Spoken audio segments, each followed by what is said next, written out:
শিক্ষক নিযুক্তিৰ লগত জড়িত এটা ডাঙৰ আপডেট আহিছে। আমাৰ চেনেলৰ জৰিয়তে ডে টু ডে ইনফৰমেশ্যনছবিলাক দিয়া হয়। যেতিয়া আমি ইনফৰমেশ্যনছ পাওঁ সেই ইনফৰমেশ্যনছবিলাক আমি প্ৰভাইড কৰোঁ। শিক্ষক নিযুক্তিৰ লগতে হওক বা অন্যান্য যিখিনি অসম চৰকাৰৰ লগত জড়িত যিখিনি চাকৰি থাকে বা আঁচনি থাকে সেই গোটেইখিনি আমাৰ চেনেলৰ জৰিয়তে প্ৰভাইড কৰা হয়। এতিয়া কথা হ'ল আজি এটা আপডেট লাভ কৰিছোঁ। সেই আপডেটটো হৈছে LP আৰু UPৰ লগত জড়িত আপডেট।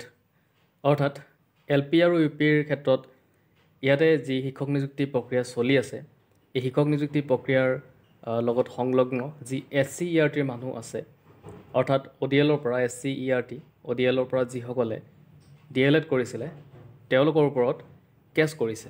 একাংশ প্ৰাৰ্থীয়ে কেছ কৰিছে আৰু আপোনালোকে ইয়াতে ফিলিং নাম্বাৰ দেখিছে, ফিলিং ডেট দেখিছে 21/2/2024, অৰ্থাৎ ফেব্ৰুৱাৰী 21 তাৰিখে এই কেছটো ফিল কৰা হৈছিলে আৰু ৰেজিষ্ট্ৰেশ্যন নাম্বাৰ আপোনালোকে দেখিছে 1208/2024 আৰু ৰেজিষ্ট্ৰেশ্যন ডেট দেখিছে আপোনালোকে যে 29/2/2024, অৰ্থাৎ আজিৰ তাৰিখত এই কেছটো কৰা হৈছে আৰু এই কেছটো অনাৰেবল গুৱাহাটী হাইকোৰ্টত কৰা হৈছে আৰু এই ক্ষেত্ৰত আমি এতিয়ালৈকে অন্য একো আপডেট পোৱা নাই।